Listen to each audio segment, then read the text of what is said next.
জাতির উদ্দেশ্যে ভাষণ দিলেন নরেন্দ্র মোদী। তাছাড়াও বললেন আমরা পাকিস্তানের বুকে প্রহার করেছি। আরও কী কী বললেন পুরো বক্তব্যটি অবশ্যই শুনে নিন। मेरे लिए व्यक्तिगत रूप से ये पीड़ा बहुत बड़ी थी। इस आतंकी हमले के बाद सारा राष्ट्र, हर नागरिक, हर समाज, हर वर्ग, हर राजनीतिक दल एक स्वर में आतंक के खिलाफ कड़ी कार्रवाई के लिए उठ खड़ा हुआ। हमने आतंकवादियों को मिट्टी में मिलाने के लिए भारत की सेनाओं को पूरी छूट दे दी और आज हर आतंकी, आतंक का हर संगठन जान चुका है कि हमारी बहनों बेटियों के माथे से सिंदूर हटाने का अंजाम क्या होता है। साथियों, ऑपरेशन सिंदूर ये सिर्फ नाम नहीं है, ये देश के कोटि कोटि लोगों की भावनाओं का प्रतिबिंब है। ऑपरेशन सिंदूर न्याय की अखंड प्रतिज्ञा है।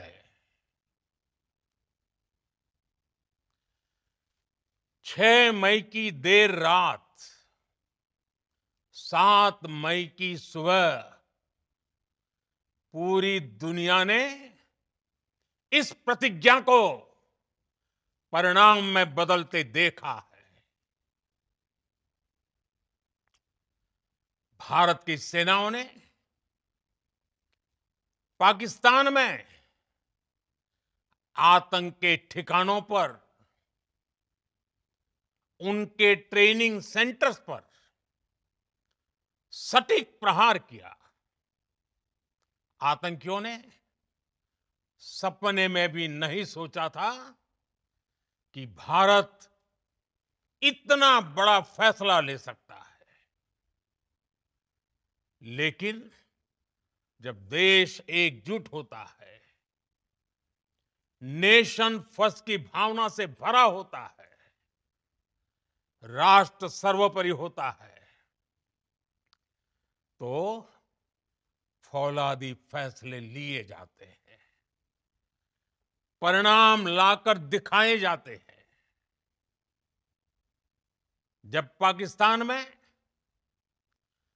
आतंक के अड्डों पर भारत की मिसाइलों ने हमला बोला, भारत के ड्रोन्स ने हमला बोला, तो आतंकी संगठनों की इमारतें ही नहीं, बल्कि उनका हौसला भी थर्रा गया। बहावलपुर और मुरिद के जैसे आतंकी ठिकाने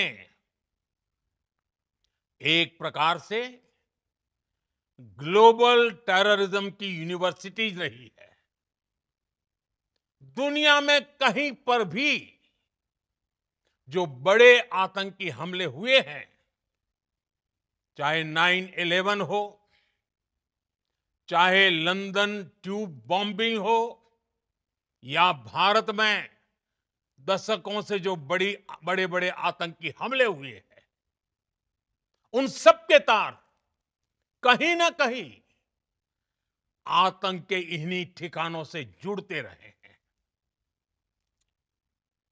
आतंकियों ने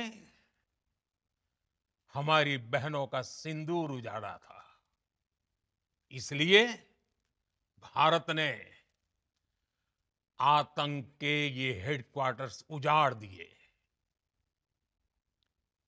भारत के इन हमलों में 100 से अधिक खूंखार आतंकवादियों को मौत के घाट उतारा गया है।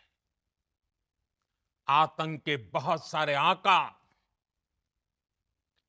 बीते 2.5-3 दशकों से खुलेआम पाकिस्तान में घूम रहे थे,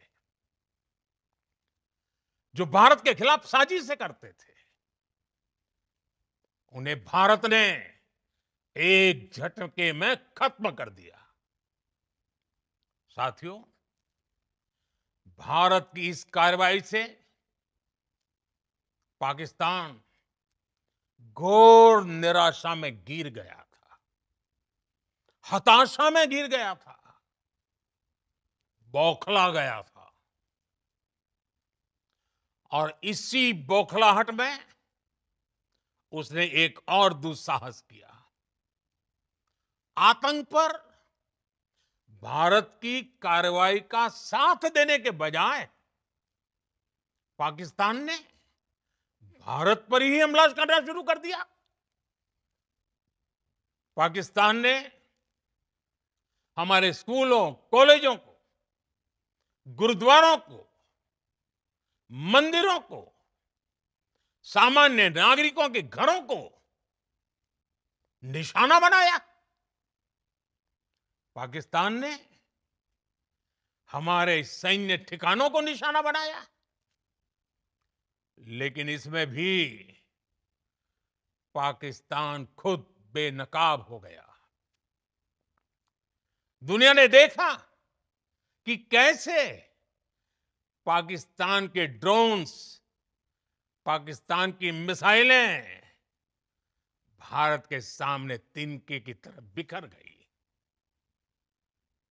भारत के सशक्त एयर डिफेंस सिस्टम ने उन्हें आसमान में ही नष्ट कर दिया। पाकिस्तान की तैयारी सीमा पर वार की थी, लेकिन भारत ने पाकिस्तान के सीने पर वार कर दिया। भारत के ड्रोन्स, भारत की मिसाइलों ने सटीकता के साथ हमला किया। पाकिस्तानी वायुसेना के उन एयरबेस को नुकसान पहुंचाया, जिस पर पाकिस्तान को बहुत घमंड था।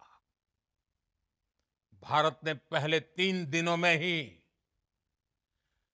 पाकिस्तान को इतना तबाह कर दिया, जिसका उसे अंदाजा भी नहीं था। इसलिए भारत की आक्रामक कार्रवाई के बाद पाकिस्तान बचने के रास्ते खोजने लगा। पाकिस्तान दुनिया भर में तनाव कम करने के लिए गुहार लगा रहा था। और बुरी तरह पीटने के बाद इसी मजबूरी में 10 मई की दोपहर को पाकिस्तानी सेना ने हमारे डीजीएमओ को संपर्क किया। तब तक हम आतंकवाद के इंफ्रास्ट्रक्चर को बड़े पैमाने पर तबाह कर चुके थे। आतंकियों को मौत के घाट उतार दिया गया था। पाकिस्तान के सीने में बसाए गए आतंक के अड्डों को हमने खंडहर बना दिया था। इसलिए जब पाकिस्तान की तरफ से